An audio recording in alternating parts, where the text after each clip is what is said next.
வாப்பா, ஏதாவது சாப்பிட்டியா? சாப்பாடு ரெடியா இருக்குப்பா. பசியெல்லாம் இல்லம்மா, இன்னைக்கு ஒரு வேலை, ரொம்ப டயர்டா இருக்குமா. எனக்கு என்ன சொல்றதுன்னு தெரியல சுரேஷ். இன்னைக்கு தேதியை பாத்தியா?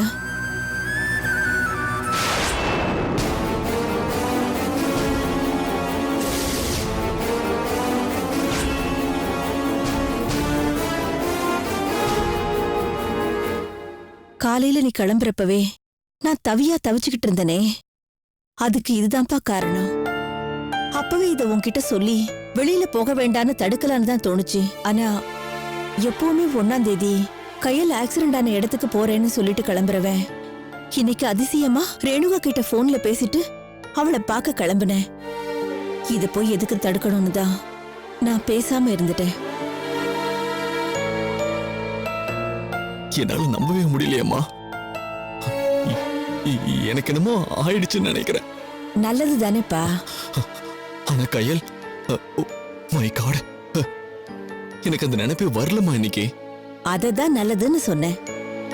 இதோ பாரு சுரேஷ், வாழ்க்கையில எல்லாருக்கும் அடுத்த கட்டங்கிறது ஒண்ணு கண்டிப்பா இருக்கும்.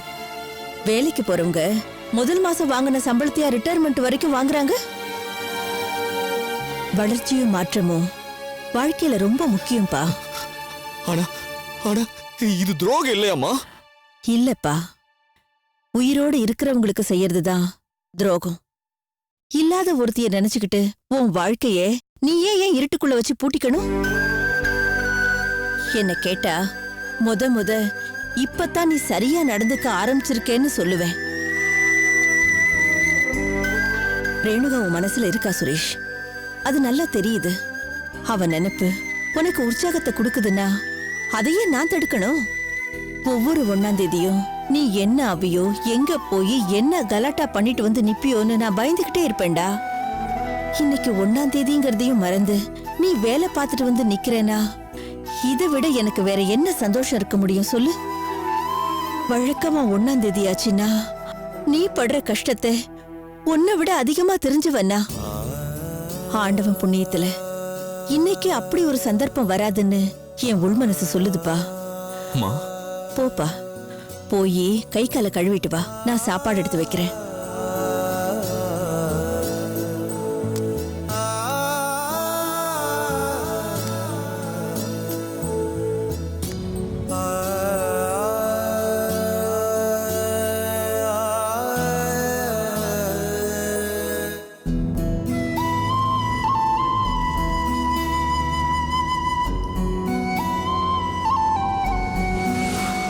என்னால நம்பவே முடியல தண்டபாணி.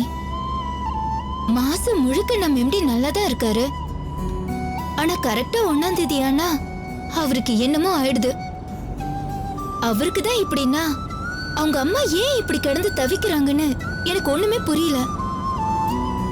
இத்தனைக்கும் இன்னைக்கு மார்னிங்ல இருந்து எம்டி அதை பத்தி நினைக்க கூட இல்ல. அவங்க அம்மா மட்டும் போன் பண்ணாம இருந்திருந்தாங்கன்னா அவர் பாட்டுக்கு நம்ம கூட வந்து பர்ச்சேஸ் கம்ப்ளீட்டா பண்ணிட்டு போயிருப்பாரு. போன மாசமே பாத்தீங்கல்ல ரேணுகாமா, 1ஆம் தேதி சாயங்காலம் அவங்க அம்மா கிளம்புன்னு நம்மளை எப்படி துரத்துறதுலயே குறியா இருந்தாங்க பாத்தீங்களா? ஒருவேளை 1ஆம் தேதி வீட்டுக்குள்ள யாகம் வளர்த்து ஏதாவது பயங்கர பூஜை பண்ணுவாங்களோ என்னமோ தெரியலையே. எப்படி மந்திரவாதிய வர வச்சு பேய் ஓட்டுற யாகமா?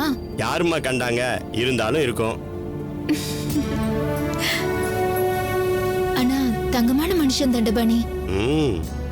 அவங்க அம்மாவையும் சும்மா சொல்லக்கூடாது, அருமையான மனுஷங்க. ஆனா எந்த ஒரு விஷயத்துல மட்டும் அவங்களை புரிஞ்சிக்கவே முடியல.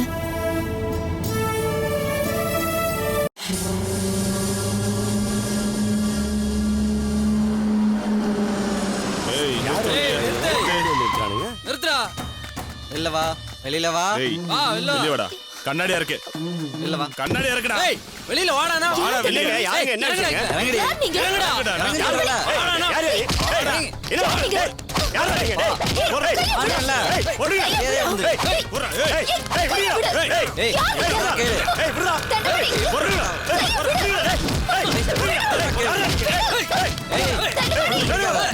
ஏய் விடுடா. விடுடா.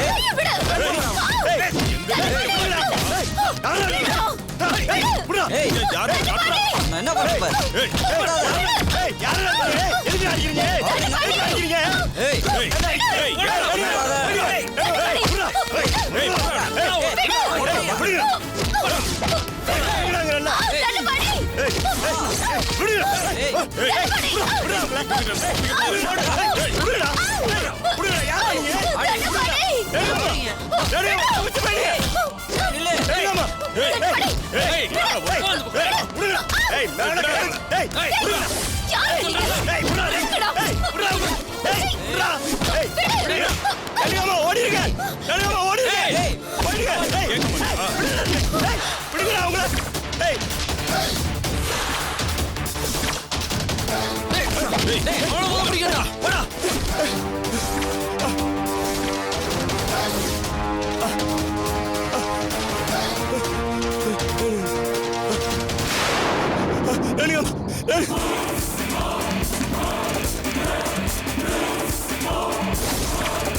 போய் படுப்பா.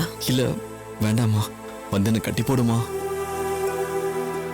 நார்மலா தானே இருக்கே சுரேஷ், போய் படிப்போ. இல்லம்மா, உனக்கு தான் ஏதாவது கஷ்டம், தேவையில்லாம எதுக்குமா பிரச்சனை, வந்து கட்டி போடுமா. வேண்டாம்ப்பா, நான் சொல்றத கேளு. அம்மா ப்ளீஸ்மா, என்ன வந்து கட்டி போடுமா. சரி நீ போ, நான் வரேன் போ. ம்.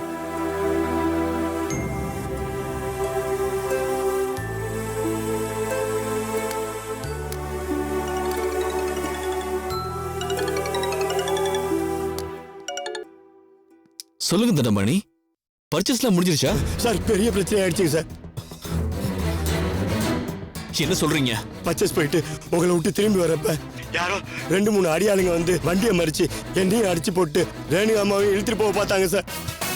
ரேணுகாவை இழுத்துட்டு போக பார்த்தாங்களா? ஆனா ரேணு அம்மா தப்பிச்சு போயிட்டாங்க சார். ஆனா அவங்க பின்னாடியே துரத்திட்டு போயிருக்கானுங்க சார். எனக்கு என்ன பண்ணதுனே தெரியல சார். தண்டபாணி, இப்ப நீங்க எங்க இருக்கீங்க சொல்லுங்க.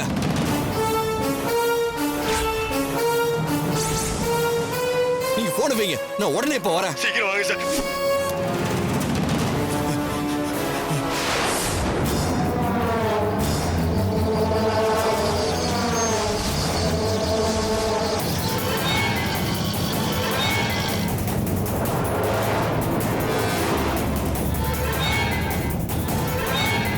ரேணுகா, ரேணுகா,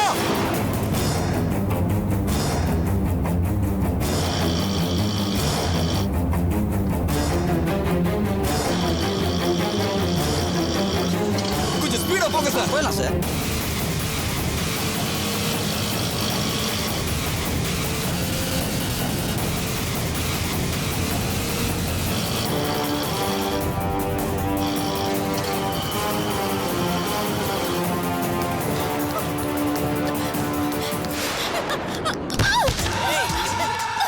ஏய் மாட்டிட்டியா? என்ன சாதாரண ஆள் நினைச்சியா? விடாதீங்கடா. ஏய் உனக்கு தப்பிக்க வாடி, போடா. தலைவர் ராஜாராம் அவளே இருக்காரு பாரு. இந்த மாதிரி கை நீட்டியா போறா பேசுற? அவள. எங்க தலையில எழுத்து பேசுறியா? வாங்க. ஓடுங்கடா. ஏய் வலே பண்றல இல்லையா? அவ்வளவுதான் உனக்கு. ஓடுங்கடா அடி. ஏய் அவர் கிட்ட இந்த மாதிரி வேலை வச்சிட்டு வச்சுக்க.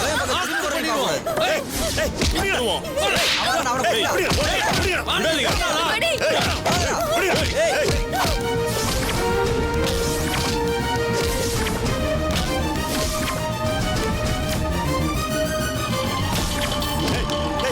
ஏய் அவரடா. ஏய் ஏய் நீ வாங்க.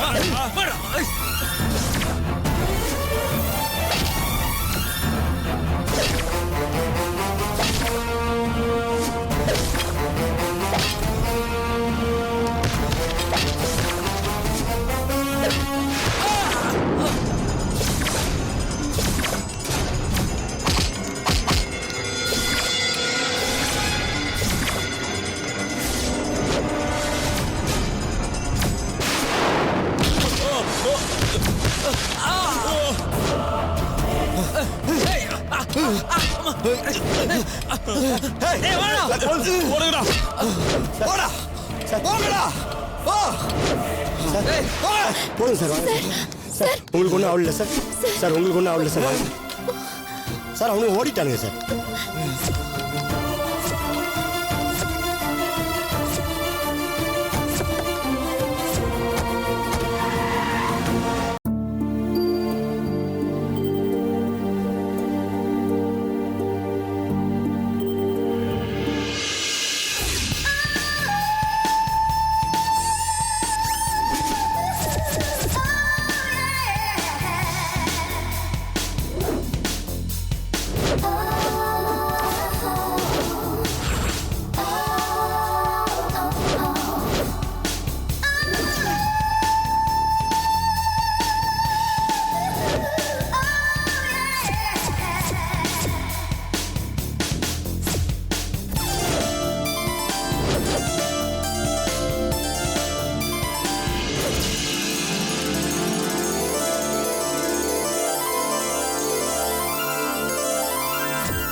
சரி, இந்த நியூ இயருக்கு எனக்கு என்ன வாங்கி கொடுக்க போறீங்க? நீ என்ன கேக்குறியோ எல்லாமே. இந்த கதையெல்லாம் எனக்கு வேண்டாம். இந்த உலகத்திலே எனக்கு எது ரொம்ப பிடிக்குமோ அது நீங்க கட்டாயமா வாங்கி தரணும். நான் தான் உலகத்தையே வாங்கி தர ரெடியா இருக்கேன்னு சொல்றேனே. ஓஹோ, அது சரி. சரி, இந்த உலகம் என்ன விலை? கையலுக்கு விலைய உலகத்தையே குடுக்கலானா? உலகமும் கையிலும் ஒரே விலைதான். நோ வே. இந்த உலகத்தை விட நான் தான் ரொம்ப காஸ்ட்லி. இந்த விஷயத்துல விலைமதிப்பு இல்லாதது ரெண்டே தான். ஒண்ணு என் அம்மாவோட அன்பு, இன்னொன்னு உன்னோட காதல். விலையா பெருசு. இந்த சந்தோஷத்தை கம்பேர் பண்ண முடியாது காயல். சரி, நம்ம எங்கேயாவது வெளியில போலாமா? எங்க வேணா போகலாம். எங்க போலான்னு நீ சொல்லு. இன்னைக்கு முழுக்க உன் கூட தான் இருக்க போலாம். நீ எங்க போகணும்னு சொல்றியோ போலாம். நீ என்ன வாங்கணும்னு சொல்றியோ வாங்கலாம். ஒரு உலகத்துக்கு புது வருஷ சந்தோஷம்னா எனக்கு என் புது பொண்டாட்டி தான் சந்தோஷம். சரி, கொஞ்சம் இதெல்லாம் போதும், வாங்க போலாம்.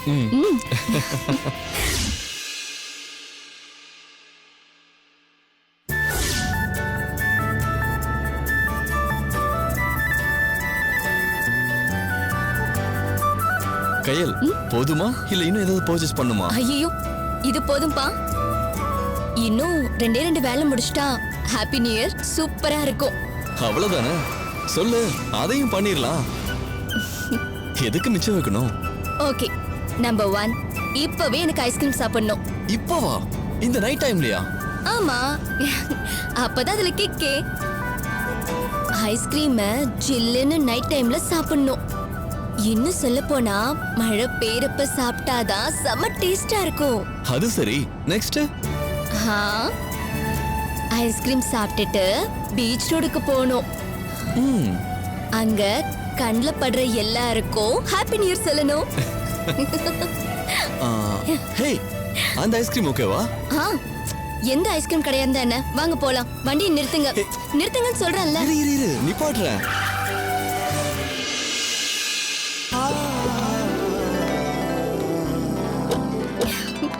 எனக்கு குல்ஃபி ஐஸ்னா எவ்வளவு பிடிக்கும்னு உங்களுக்கு தெரியுமா? எனக்கு அது ரொம்ப பிடிக்குங்க.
கையில் செத்து போன அதிர்ச்சியிலிருந்து சுரேஷால மீளவே முடியலம்மா. அந்த ஆக்சிடென்ட்க்கு அப்புறம் அவ சுத்தமா மாறி போயிட்டான். கடவுளே இல்லைன்னு பேச ஆரம்பிச்சான். மனுஷங்க மேல நம்பிக்கையே இல்லாம மாறிட்டான். அன்பு, பாசம், காதல் இதுக்கெல்லாம் அர்த்தமே இல்லைன்னு நினைக்க ஆரம்பிச்சுட்டான். கையில் செத்து போன துக்கத்தை மறக்க வழி தெரியாம வெறித்தனமா வேலை பார்க்க ஆரம்பிச்சான். ஒரு நாளைக்கு 12 மணி நேரம் 20 மணி நேரம்னு உழைப்பான். நேரத்துக்கு கூட சாப்பிட மாட்டான், தூங்க மாட்டான், நல்லா ட்ரெஸ் பண்ணிக்க மாட்டான், யாரு கூடயும் முகம் கொடுத்து கூட பேச மாட்டான். ஊரு முழுக்க அவனை உமனா முஜின்னு பேச ஆரம்பிச்சுட்டாங்க. சொந்தக்காரங்கள்லாம் அவனை நெருங்கவே பயந்தாங்க. வாயை திறந்தா திட்டுவான், எல்லாரையும் எடுத்தெறிஞ்சு பேசுவான். என் புள்ள சுரேஷ் எனக்கே வேற யாரும் மாதிரி தெரிய ஆரம்பிச்சுட்டாமா.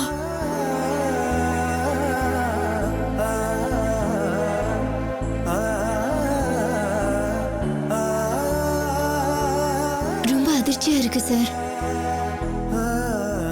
வாழ்க்கையில இப்படி ஒரு பயங்கரம் நடந்திருக்குன்னு தெரிஞ்சதுக்கு அப்புறமும் இதை மீறி நீங்க எப்படி இவ்வளவு ஆக்டிவா இருக்கீங்கன்னு எனக்கு ரொம்ப ஆச்சரியமா இருக்கு. வேற ஒருத்தவங்களா இருந்தா தாடி வளர்த்துக்கிட்டு தண்ணி அடிச்சுக்கிட்டு தேவதாஸ் மாதிரி தெரிஞ்சிட்டு இருப்பாங்க. ஆனா உங்க துக்கத்தை உரமா மாத்தி சாதனையை அறுவடை பண்ண முடியும்னு நீங்க நிரூபிச்சிருக்கீங்க. Really you are great sir. ஆரம்பத்துல மாசம் பூரா இப்படித்தாமா இருந்தா, கொஞ்சம் கொஞ்சமா தான் இது மாறி கரெக்டா 1ஆம் தேதி வந்துட்டா அவனுக்கு அந்த ஆவேசம் வர ஆரம்பிச்சது. அதுவும் சரியா ராத்திரி 1 மணிக்கு. அப்பப்பா, அந்த நேரத்துல ராட்சச மாதிரி எங்க இருந்துதான் இவனுக்கு அப்படி ஒரு பலம் வருமோ தெரியல.